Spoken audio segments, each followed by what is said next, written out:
इस माफिया अतीक की पोस्टर के जरिए। और साथ ही आपको बता दें, ये भी जानकारी मिल रही है कि इसके बाद से साधु संतों की अलग अलग प्रतिक्रियाएं भी सामने आ रही हैं। लेकिन आप देखिए, साधु संतों के हाथ में वो 3 चेहरे हैं जिनको देवदूत बताया जा रहा है। और ये सब कुछ कैसे हुआ, कैसे अचानक से अतीक के पोस्टर लग गए उस मेले में जो सनातनियों का महापर्व है, इस रिपोर्ट के जरिए देखिए।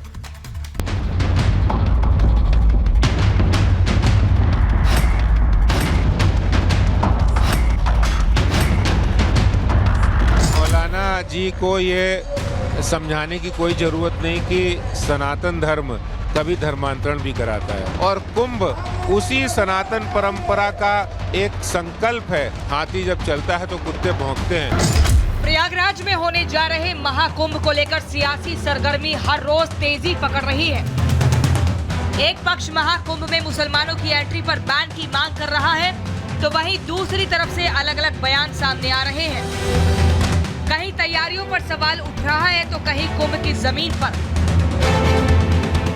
ऑल इंडिया मुस्लिम जमात के अध्यक्ष मौलाना शहाबुद्दीन रिजवी बरेलवी ने कुंभ की जमीन को वक्फ की बताकर ऐसा विवाद खड़ा कर दिया है जिस पर बवाल मचना तय है। प्रयागराज के जो मुसलमान हैं, एलानिया तौर पर इस बात को कहा कि जो जमीन है, जिस जमीन पर, जमीन के बहुत सारे हिस्से पर जो शामियाने तंबू वगैरह लगाए गए हैं, इंतजाम किए गए हैं, मेला लग रहा है, ये वक्फ की ज़मीन है और वहाँ के मुसलमानों की ज़मीन है।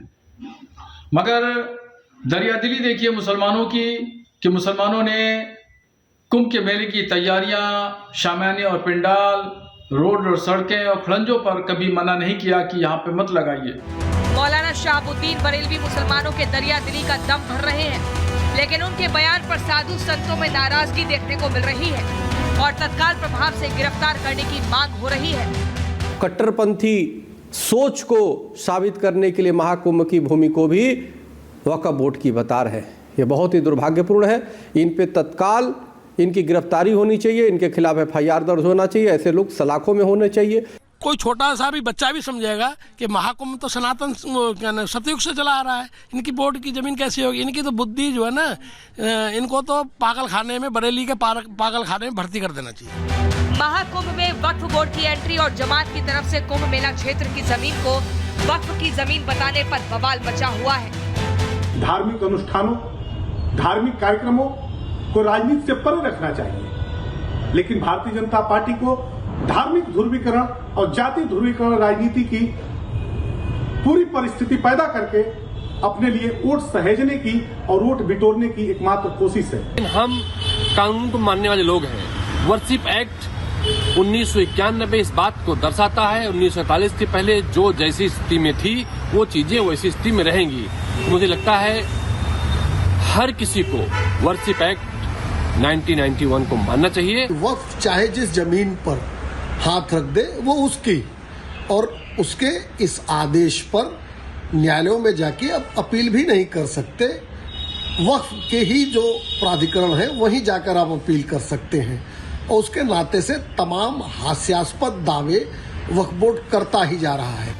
अब कुंभ मेला क्षेत्र की जमीन वक्फ की है या फिर मौलाना के दावे फर्जी हैं, ये तो प्रशासन ही बताएगा। लेकिन मौलाना के इस बयान को उनकी बौखलाहट से जोड़ा जा रहा है। बौखलाहट इसलिए क्योंकि कुंभ में मुसलमानों की एंट्री पूरी तरह से बैन की गई है। मुसलमानों को कुंभ में दुकानें लगाने पर भी मनाही है, तो वहीं कुंभ में मुसलमानों की घर वापसी की बातें भी सामने आ रही हैं। Bureau report, Republic Bharat.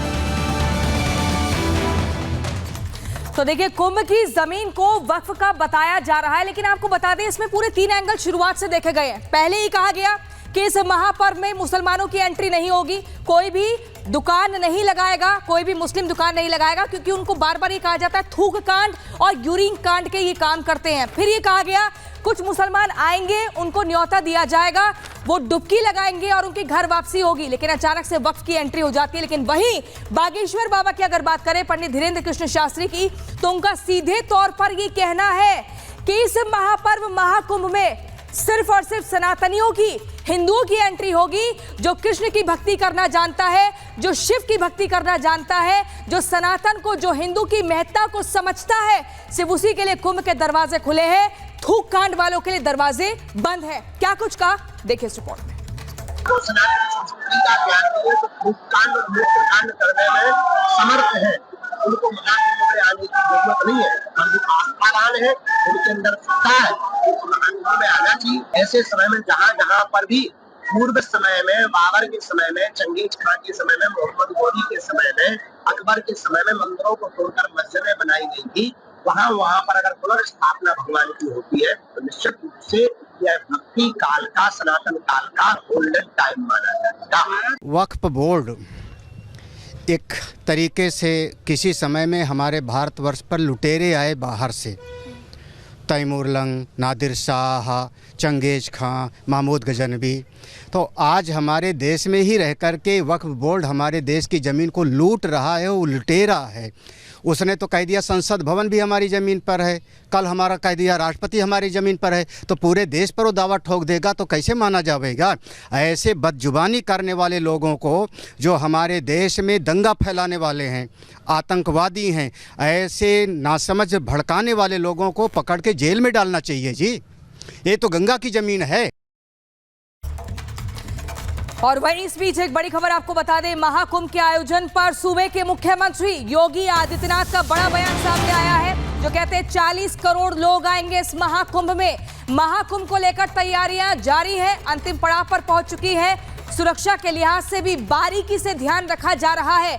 बार बार हम आपको बता रहे हैं, योगी के योद्धा तैयार हैं, जल थल नभ से नजर बनाए हुए हैं। 40 करोड़ लोग आएंगे, इसका दावा सीएम योगी आदित्यनाथ ने कर दिया है। महाकुंभ के आयोजन में 40 करोड़ लोग आएंगे। सब कुछ काम अपने आप ऑटो मोड पर चलता हुआ दिखाई दे रहा है, क्योंकि लोग स्वतःस्फूर्त भाव के साथ उस कार्यक्रम के साथ जुड़ रहे हैं। जहां एक और भारत आज दुनिया की एक बड़ी ताकत बन रहा है, वहीं देश के सामने चुनौती भी है। याद करिए, पिछले 10 वर्ष में प्रधानमंत्री मोदी जी के अथक प्रयास के परिणाम स्वरूप हम सब आज देश की भारत 5वीं बड़ी अर्थव्यवस्था के रूप में उभरा है।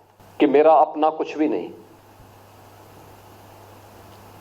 मेरा देश सुरक्षित है तो हम सब सुरक्षित हैं। और चलिए अब अगली खबर आपको बताएंगे, सर्वे का सच, डरा है क्या मुस्लिम पक्ष। हम बात कर रहे हैं उत्तर प्रदेश के संभल की, जहां पर आपको बता दें 19 नवंबर 2024 और 24 नवंबर 2024 को सर्वे करने के लिए टीम पहुंचती है जामा मस्जिद के लिए, और वहां पर एक अलग ही तरह का माहौल दिखता है। डराने धमकाने का प्रयास किया